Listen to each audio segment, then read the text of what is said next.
I would like to have this video on optimizing the Minimax rocket. Minimax is a 13 millimeter rocket from Estes, and you can build it as is. It'll fly wonderfully. But I'm going to show how to optimize it. Now let's do some better construction techniques on it. These construction techniques are certainly a little bit more advanced, but they're important to having a very, very good rocket. And also, I always like to say, gee, I want to get my rocket back. Otherwise, there's no sense in building it. So I want to talk a bit more about the recovery system as well. I'm also going to talk about a few other things. I'm going to talk about how to put in the engine mount so that it's a lot easier to insert, a lot less error. I also want to talk about perfecting the launch lug itself. Now, that might be something simple, but when you think about that, if that's off by a little bit, your rocket may not launch very smoothly. There's several things that can go wrong with this. I'd like to try to eliminate any sources of error with the launch lug. And this will give us a very nice rocket. So let me take a look at what I'm going to do. This is the Minimax rocket package, and the instructions are right here. By the way, this uses a 13 millimeter engine, which is this very small engine. This is a quarter A3, but they only go up to a maximum of A. So when this is fully loaded with propellant, at maximum this is an A. Compared to the large 18 millimeter engines, these engines will have A, B, and C. And at C, this engine will be completely filled all the way. A, it's only barely filled, so therefore it's easier and much cheaper to go to these smaller 13 millimeter size engines. What's really nice about these is that they're very cheap. You can get them at the store. A pack of 4 is like around $8. So I can get 8 launches for under $10, and that's for an A engine, which is pretty good. So again, I like the mini rocket. They're very fun. They're limited in height because of the engine limitation, but hey, that's fine. If you build a nice rocket, you get a nice flight, and you're going to enjoy it. One of the reasons why I like the Minimax rocket is that if you can see here, it does have an engine hook on it, and you see this in the actual instructions. When we are running streamers, the streamers take a little bit more pressure, and the engine will eventually generate this pressure and pop it out. The difference might be maybe only a few milliseconds, but it does require a lot more pressure in order to eject this particular streamer.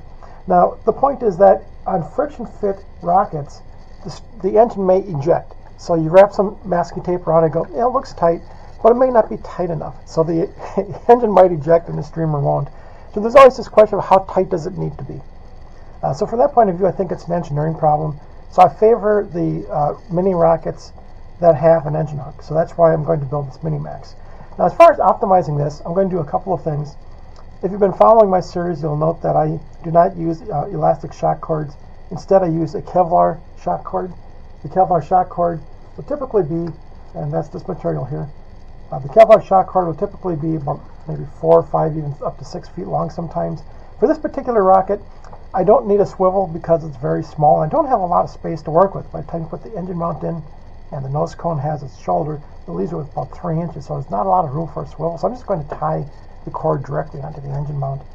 It is a BT50, so I am going to be able to put a cord in there using this 1.3 millimeter, which is the 300-pound Kevlar, versus this other cord. This is a 100-pound, which is 0.8 of a millimeter. I could use this, but I'm going to stick with this heavier cord. And the reason is that this cord will be all the way down to the engine mount, and Kevlar is not indestructible. Eventually, you can burn it, and I found that once I did have a Kevlar cord which got stuffed on top of the engine. So when the engine ejection charge went off, it just burned the cord and it broke. So it's good to have a thicker cord just simply because it does have to bear a lot of heat, and it's better to have the thicker cord because it may get hit with the direct engine blast. Okay, so the Kevlar cord is the first thing I'm going to do. I'm going to show you that as we put this onto the engine mount, there's a couple of tricks we need to do to make sure that cord is reliable. So again, this goes back to the modifications we're making in recovery. So we need to make some modifications to the engine mount, and we want to make this as reliable as we can. So the next thing is that the launch lug, I just commented on that. The launch lug on this is about 1 inch long. But I'm going to show some details on how to make that be perfectly aligned, streamlining, and a few other things to make the launch lug a lot better. And finally is the streamer. The streamer is about 1 foot long, and I think I have it laying around here. Yeah, these streamers, they're about like this. They're 1 foot, maybe up to 2 feet. The primary purpose of this streamer is to tumble the rocket, so the rocket will tumble on the way down. Then we'll slow it down. It'll bounce off the ground. These rockets are very small. However, when it's up high, you really can't see it. And because it's completely silent, you're not going to hear it. I've had a situation where one of these rockets went up at a club, and everybody said, where did it go? Even though it had deployed. And then a few seconds later, I saw it actually coming down just a few feet from the launch pad, and nobody even saw it come down. It was completely silent. It was small. I'm going to put a very large streamer, and again, I specialize in streamers. I'm going to put a 40-foot streamer inside of this little rocket. And when that goes up in the air and pops out, it's going to be just an incredible sight. So again, these are the things I want to change. The Kevlar shock cord, a better engine mount with the Kevlar shock cord. I want to have a better launch lug and a better streamer. So to do this, I'm going to do things a little bit out of order compared to the instructions because we need to do things a little bit differently. What's really important, though, is actually I like this. The tube marking is the very first thing that they do. It's important to put the tube markings on right away. Now, what's also important, and this is not covered here, and I'll show you why in the next video, but you do want to take the launch lug and draw the line end to end. The reason is, if you draw this line all the way from one end to the other, you can use that as a sight line to help you line up the launch lug. So I'm going to go ahead and do that. So when we get to the next video, you're going to see that the launch lug line goes all the way end to end. The next thing we're going to do is put together the engine mount. The engine mount that I'm going to make will have a Kevlar cord into it. I will use the E6000 industrial polymer glue to glue that down. Again, a couple of modifications, but I'm not using an elastic cord, so therefore I use a longer Kevlar cord, and that works very, very well. Now, the other interesting thing I'm going to do differently is that they show that the engine mount is mounted over here on this step after you mount the fins and the lug. I find this is somewhat difficult because when you've got the fins poking on there, you've got the lug on there, and now you're trying to stick glue into that tube and get the engine mount in there all lined up. It's just a little bit more difficult. It's more difficult when these fins are in the way, particularly if you're putting in the engine mount and you're getting some resistance because the glue is starting to set. You may have to push it very, very hard. Again, the fins are in the way. It's easier to put that on second. So I'm going to put the engine mount together, then I'm going to install the engine mount. That's going to be the next video. After that, I'm going to attach the fins and install the launch lug. Now, I attach the fins first. I put the fillets on and let them all dry. When that's done, then I attach the launch lug. And the reason is that it's easier to put the fillets on and smooth them out without the launch lug in the way. So once I've got the fins on and they're nice, I have them the way that I like them, then I put the launch lug on. So this would be the things I'm going to do differently as far as the build goes. And as far as the streamer, you can see that the streamer that they have is a fairly small streamer, and you just wind it up. However, I'm going to use a much longer streamer. This streamer here is, I think, about 30 feet long. I'm going to make a 40-foot streamer, a 40-foot by half-inch streamer. That's going to look really, really impressive.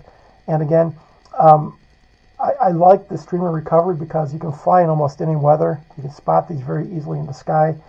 And one of the places I fly, that's a nature preserve, and beyond the launch area, there's a lot of plants. It's really hard to find the rocket when it goes down. A little 1-foot rocket among 2 or 3 foot plants, reeds and all kinds of things can many times get lost. So these streamers are very important to not only spot it in the sky, you track it when it's falling, but also even when it's on the ground. It's easier to see this particular sparkling streamer than a rocket that may have sunk in all of the different plants on the ground. So okay, so that's what we're going to do. I'm going to re-engineer the Mini-Max and improve it. And these improvements are going to be really nice from the point of view that the engine mount is going to be a bit more reliable. And the streamer, again, I love these long streamers. They call me Mr. Streamer in these rocket clubs. And again, the reason is that I want to give people an option, the rocketeers an option that if the weather is a little bit windy, it's like, okay, we can't fly because the parachute's going to float away. Completely agreed. Parachutes will drift. However, the option of switching in a streamer, which will fall a little bit more directly, is much a better option on windier days. I've flown on extremely windy days when all the parachute folks packed up and went home. I was still launching using my streamers, and I can fly in almost any type of wind with streamers. So again, streamers give you a nice way to see the rocket in the air, see it on the way down, see it on the ground, and well, when it's windy, it gives you a couple of options in terms of how you can still keep on flying and have a lot of fun. Okay, so that's the start and the intro to this particular new series on optimizing the Mini-Max. And stay tuned for the rest of the the build videos. Thank you.